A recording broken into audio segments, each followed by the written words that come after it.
Now you have the basic idea of how dropshipping works and how you need to get started. You can begin to think about how you're going to build your own business. This all begins with choosing your product and choosing your industry or niche. The product, of course, is going to be the item that you intend to sell, and this is going to be dictated by the industry or niche that you choose to enter. An industry or niche is the subject matter that you intend to write on and the industry that you want to operate your business in. This is important. The choice is going to impact on everything from the price of your products to the type of person you'll be selling to the type of businesses you'll be working with. The reason we call it a niche, or niche as some people pronounce it, when talking about an online business, is that a niche is a particular category.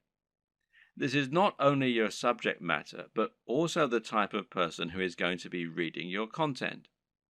It's very important that you choose this correctly because the niche will affect the size of your potential audience. When you choose a subject matter, you want it to be one with niche appeal. This means it's aimed at a particular type of person who is specifically interested in that type of thing. An example of a niche might be knitting. Now, if you have a blog about knitting and you sell knitting paraphernalia, only people who are interested in knitting are going to read your blog and buy from you.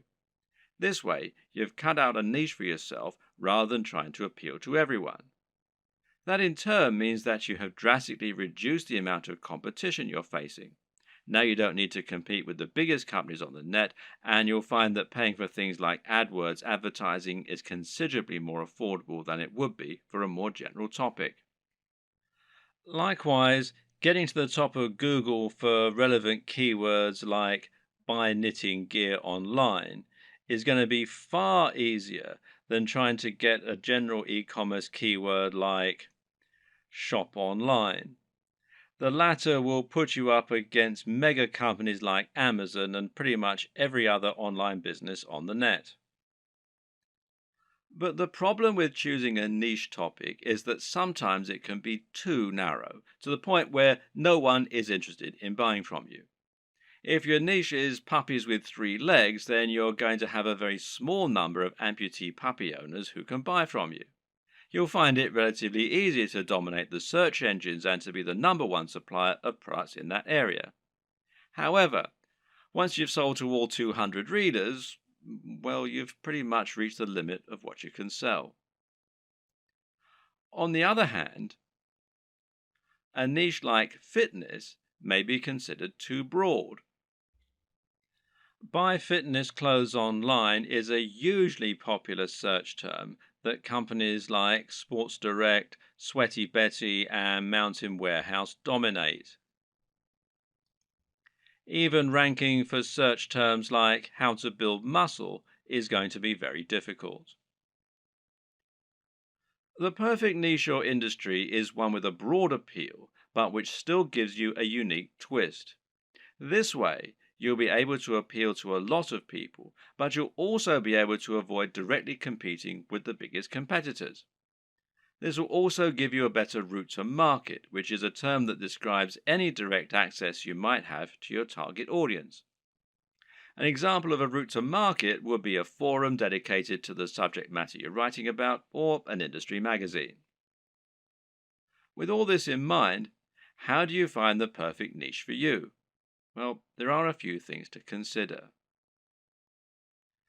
Now, a lot of people watching this are going to already have a blog or a website. In that case, the best niche is obviously going to be the one that you're already in. All you need to do is simply pick a product that your current readership will enjoy. You should already have their trust, so all that's left to do is to offer them products and explain how and why they can benefit from them. Then there's an area you're already interested in. This will often align with the last point, but you should always pick a niche that you find personally interesting. This makes a gigantic difference to the quality of the content you put out, to your ability to pick the best products, and more. Remember, as a blog owner, you're going to be required to write thousands of lines of content on this subject in order to demonstrate your expertise and to gain the trust of your voters. If you don't know anything about the niche, this is going to come across in your writing and you're going to find it a very dull job. On the other hand, if you have a legitimate love of the niche you're writing in, you'll find it no chore at all to write all that content, and you'll find it much easier to wow your readers with what you know. What's more, you'll have a better idea of how to pick a truly great product that will stand out and attract your audience. You'll have your finger on the pulse.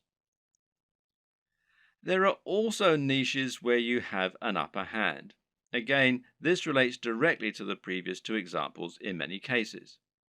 Suffice to say that most of us will have contacts and advantages in some niches that give us an edge.